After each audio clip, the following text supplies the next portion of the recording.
2 months later. How do I stop snooping and trust her? I won't bore everyone with all the dirty details.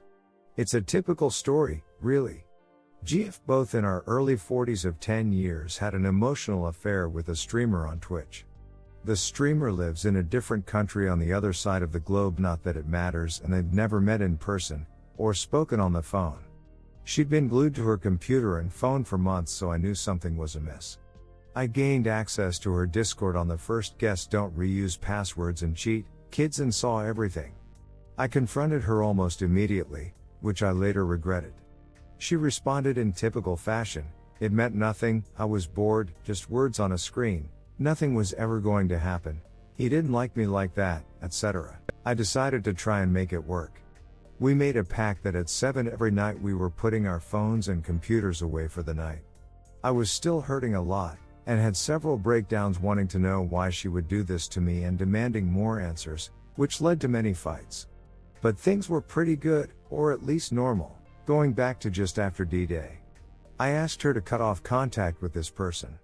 She said that wasn't possible because they belonged to the same community, so they'd eventually cross paths in other streams, but that she wasn't talking to him in private anymore. A few weeks pass and things are going fine, but I decide to do a little snooping. I pull up Twitch and load his channel, and come to find out she's still participating in his streams. When I say participate, I mean moderating and in the chat. Nothing nefarious, but it still made me angry, just seeing them interact with each other. I watch other streamers in their community and notice their interactions in chats are pretty tame. At certain points he comes off like a jilted lover. I'm thinking good, maybe she ended it. Around the 1.5 month mark, when I still noticed her popping up in his streams, I finally confronted her and told her I want her to stop participating on his channel, period. She played dumb and was mad I was still snooping, but said she was trying to distance herself. Okay, fine. So where am I at now? I'm borderline obsessed with the snooping. I'm doing it pretty much daily now, and it usually sends me spiraling. She has finally distanced herself from his channel, though they still interact in other streams, and I gather they had a falling out of some kind that doesn't have anything to do with me. Twitch really is just one big flirt OG. I guess my question is, how do I let go and just trust her to live her life and be loyal to me? Is that possible? I've considered asking to see her DMs, but that would PSS her off. I want to trust her and I somewhat do, but then other times I don't. Because she was doing this under my nose the first time, why wouldn't she be doing it now? Update, 11 weeks later. Finally gave her an ultimatum that I know she will break. I'm really struggling today. D-Day was 11 weeks ago to the day. It feels like 10 lifetimes ago and like it was yesterday at the same time. The pain will last forever. The story is entirely cliché and atypical. So of 11 years had an emotional affair with a streamer on Twitch. It was purely emotional as he lives in a different country on the other side of the globe. They never met in person. Not that this makes it any easier. Anyone who tells you PA are easier to take than EO are full of it. After we decided to reconcile, I asked her to cut off contact with the AP. She said they run in the same community, so she was bound to run into him in other streams chats, but that she wouldn't speak to him in private anymore. Day 10 she showed me her DMs where she had ghosted him. I thought we were doing well. We'd become more intimate and loving. I often had breakdowns, but she was always understanding and apologetic, telling me it's not my fault and begging for forgiveness. At any rate, around the 2-month mark I decided to start snooping on Twitch, see if she was still in contact with AP, and lo and behold she was back in AP's stream. My heart sank. I confronted her about this and of course she blamed me for snooping, said there was nothing going on, and even if there was I wouldn't see anything on a stream chat. She then tells me AP has a girlfriend now, so there's nothing to worry about. This didn't make me feel any better, instead it just enraged and depressed me. That it was confirmed that she was still in contact with him after she saw how much pain I was in really sent me spiraling. I stopped trusting her, brought up the affair often to be vindictive and humiliate her. I sabotaged the reconciliation. My days consisted of being a ball of stress and sadness, self-medicating with alcohol and gambling, and pretending I was okay with everything. I'd get home late, tell her I wasn't feeling well and go to bed early. 2 weeks ago I'd finally had enough and confronted her. I told her I don't want her in his streams anymore. I told her it's ultimately her choice, and if I see her in his stream then I know she's made her decision and I'll have to figure out what I want to do. She told me she wasn't going to be in his stream anymore, but I don't believe her. I'd bet every dime in my bank account that I'm going to catch her in his stream again. And I'm scared and worried about what I'm going to do when I do. I don't have any friends or family in the area to stay with, so my plan as of now is to just go stay in a hotel until I figure out what to do. So 11 weeks later, I'm waiting for her to break an ultimatum and I know she will. And it's killing me. Update: what are some of your weirdest triggers? Saturdays. The day I found out. Used to be my favorite day of the week, now it's a day I dread. It's been 13 weeks and every Saturday since I wake up and relive everything that happened that day and I feel like it all over again. Any song by The Weeknd. AP's name. Started a new show and one of the main characters had the same name. I had to stop watching. I'm sure there are more. Redditor's reaction story 2 after. Redditor 1, Miami. My wife went to Miami under the pretense that it was a girl trip. She went with a friend that I knew in the AP. Miami was a city I wanted to visit but now, no so much. It's been 15 years now and we are planning Reclaim Miami for me. Redditor 2, compliments. I hate it when he calls me sexy now, it feels so fake. Redditor 3, my birth month.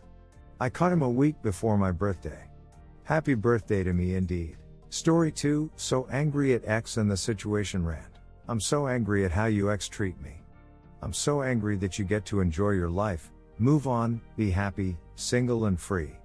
I'm stuck living as a ghost, questioning everything that has happened, everyone who talks to me, waking up imagining days of years past. My view on those days are tainted now. I once thought our time together was special, yet in truth you were counting down minutes until you could cheat. Schemed for years. We are nearing 9-10 months, it still feels so raw. I may be single, but I am not free of you. I went on a few first dates with nice men, each time feeling that it was wrong, looking for you as I returned to the table each time. Worse was realizing they shared your profession, as if I was trying to replace you. Both dates wanted the same thing. I thought I wanted marriage. Now, how can I ever trust someone enough to want to get married? The first time we spoke about marriage, you had cheated on me 2 weeks prior. There won't be any second dates, even though both men asked for one. It makes me so angry that I still cannot enjoy a date without thinking of you. Yet, you enjoyed plenty of dates while we were together. I'm angry that you called me crazy so many times. You insisted that nothing was happening. Every weekend it was always work is so busy and I believed you. Now when we have tried to talk, you use the same exact excuse, claiming work is crazy and giving availability which suits your travel. Or more accurately, an excuse that suits your time spent screwing multiple people. Most of all, I'm so angry that you never told me the truth, even after being caught. Thank you for verbalizing yes, I cheated on you, but you are silent on details. Every few weeks someone else talks to me. It breaks me every time. I don't want to be an angry person, bitter at the world.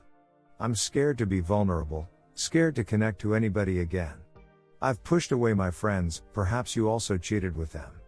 I'm terrified of being hurt. I just want to scream, wake up, and this nightmare is over. Redditor's reactions. Redditor 1, hey, this is all totally normal. You haven't said anything that tells me you aren't getting through this mess. But it's gonna be day by day, and you won't even trust the up days because there will be so many down days. You don't even have to trust men yet, but dating is great because you're single. But don't think you have to be anything or get anything out of that date other than what you want. That is going to be many of our refreshing change. We've been pleasers and fixers. Again, sometime they might thank us or should for leaving before forgiveness, even in separation, or divorce could still find its way from our heart onto their pitiable state. You need to look down on him some more. He did this, not you. Take your rightful place as not the jerk in this situation. How many other times were you tricked into being the one to take the blame or fix it? Hold on to all that. It is his downfall, the truth behind your pain. You cannot bring worth to someone who feels worthless. You may even be cast in the same worthless light for trying. Seriously, I'm there now. All the rebound before breakup speaks to a 5% chance of success, and they got lucky once when they got us. My wife used to tell me she prayed and God brought me. If God wants me to be taken away, well, it's like being emotionally crucified actually, but she wrote that book, not me. This isn't my Bible of pain, it's hers. I'm just writing it all down. Op answer, thank you. Some days are so much easier than others. Sometimes I don't think about him for a few days. Other days I wake up crying and don't want to leave bed. I don't believe he is in pain or sad. He is too stoic and removed to feel empathetic. I doubt he thought how his actions affected me. He didn't at the time, and why would he think about it after? It's so terrible to say, but I want him to feel the same pain and betrayal that I feel. Redditor 2. Things take time. This happens to almost everyone. Keep fighting, take things one day at a time.